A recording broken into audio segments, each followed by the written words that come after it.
Exactly 6:47 a.m. We are with Dominga Ndala on the line. Dominga, good morning to you. Morning, Kelvin. How are you doing? Doing very well. Taking a look at the pronouncement of Bernardo Swabwe, the leader of the LPM there, it's very clear that you will not pay regard to the Minister of Urban and Rural Development, Erastus Utoni, who is saying that you cannot continue to give land to the people there if it's unplanned and unsurveyed and without consulting my ministry. What do you make of that? That is correct. I think the minister is perhaps mistaken and has forgotten that as elected councillors, they have the mandate to fulfill their electoral promises. And one of our electoral promises was to distribute land to our people. And I think the councillors should have the prerogative to decide as to when land should be distributed, how, and where. Utoni Nuyoma is perhaps mistaken that land delivery is only subject to approval by the minister, but he does not have the final say. The land that was distributed now in Kronline and in all the other places in Keetmanshoop urban as well as rural were actually in the plans of the councillors to distribute land ever since 2 years ago when they were elected in power. So they are just fulfilling their electoral promises, which is giving back land to the people. And number two, this is a way of what we call land restitution, because our people have lost land as a result of colonialism and apartheid.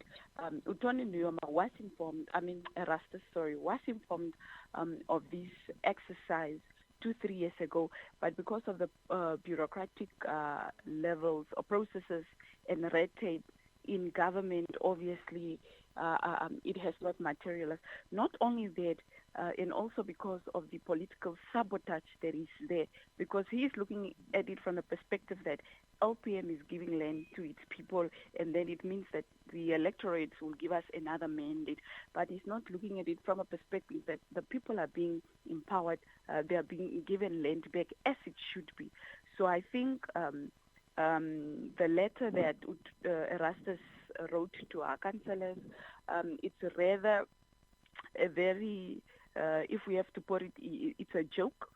It's a joke coming from a minister as Right. Erastus Utoni, Right. and I think it should be condemned in its highest respect. Yes, I take a look at the statement that you issued on the 9th of May. There you say the LPM Youth Command element is dismayed by the action of the Minister of Urban and Rural Development, Erastus Utoni, trying relentlessly to prevent the residents of Keetmanshoop, and in particular the identified suburbs of Kronelane and it's Blacked there from getting land. But of course, what we've been having a conversation with, we spoke to the regional coordinator of the Sabo Party in the Karas region, Matthew Mumbala, was saying, but why are you doing this now? Because that shows that you really want to get these votes, especially seeing that the Keetmanshoop rural constituency elections are just around the corner. Why now are you moving so fast? No, I think this has always been in our plans, like I said. But obviously, because our councillors have realized that the people are becoming impatient, and obviously they have promised their electorates that they will be given land, so they had to do it. Whether we had by-elections or not, we were going to give out land, because we have given the ministry time for them to really come to the table and discuss as to how we are going to distribute land. But they've not raised to the occasion. They've not come to play as to when and how people should be distributed. Hence, the councillors took it upon themselves to really inform the minister that, okay, whether you agree or not, we are going to give land to the people because our people are landless and they should be given land as it should be. So this is not a political gimmick. It's not an election gimmick. It's just us fulfilling our electoral mandate, and it's just us giving back to the land to the landless, because we believe in the principle of land restitution. So it has nothing to do with politics. It has nothing to do with elections, but it has so much to do with fulfilling our electoral promises and delivering services to the people as we have promised in our manifesto in 2019. All right. You are clearly setting yourself on collision course with the minister there. He says that he is empowered by the Local Authorities Act to be consulted, to have a say when decisions of such a nature are made by local authorities, town councils and municipalities there. And now that you have proceeded, and the minister is actually interpreting this to be definitely a rebellious action from your side, are you not setting yourself for disaster here? One, you as a political party, the ministry may be saying that since there is chaos now in Keetmanshoop, I might just want to disband the whole team there. And secondly, are you not setting these people up because the land is unsurveyed, is unplanned, and well, what do they do with that? And what if then the ministry then comes out to say you cannot settle there, and by any means you cannot live there?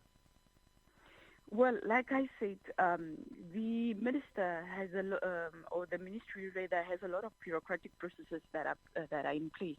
In our councillors for the past 3 years, when they have been in power, they have been engaging minister that minister, look, our people are landless and they need urban land, and we all know that in the country like Namibia, we have an urban land crisis.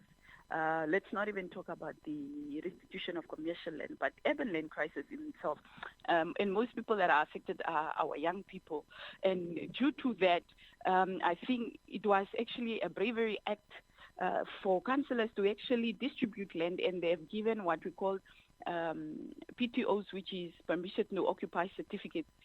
That yields or warranty you that this is your piece of land, whether it's unserviced or not serviced, it's under your name, and the minister has no right to come and demolish, to come and evict you.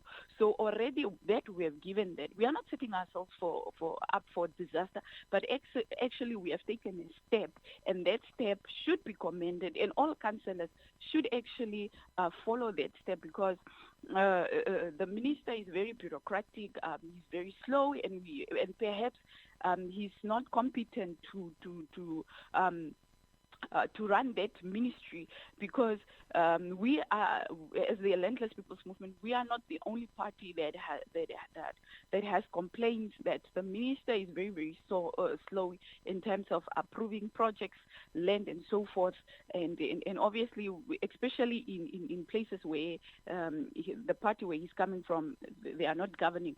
So what we are saying is, our councillors are brave, and we are not setting ourselves to a disaster. But what we have done is just to sort of take a step in the right direction, and that is to give land to our people. That's right. And have many people taken over? Have they come out to receive this land? Is this what is playing out? Do you have any figures? If you have any, are you able to share with us? Yeah, thus far we are given 132 permission to occupy certificates, and by the next 5 months, our aim is to give out 500 of them. And the people are obviously excited. This has not happened before, and this shows that our councillors are hard at work, and they are really fulfilling their electoral mandate and serving their community. And that should be our first priority, as opposed for us resorting to petty politics and saying that the land that was distributed to the landless was unlawful. That's right. I think. Yes. All right. We are, of course, in conversation with Duminga Ndala. We are coming to the close of our conversation there as we simmer down towards 7 o'clock. Duminga, do you think there's a need to review the Local Authorities Act, especially where it gives this power to the minister? I'm asking this question because in Zimbabwe, there are moves to try to limit the ministerial powers, especially on local authorities and municipalities.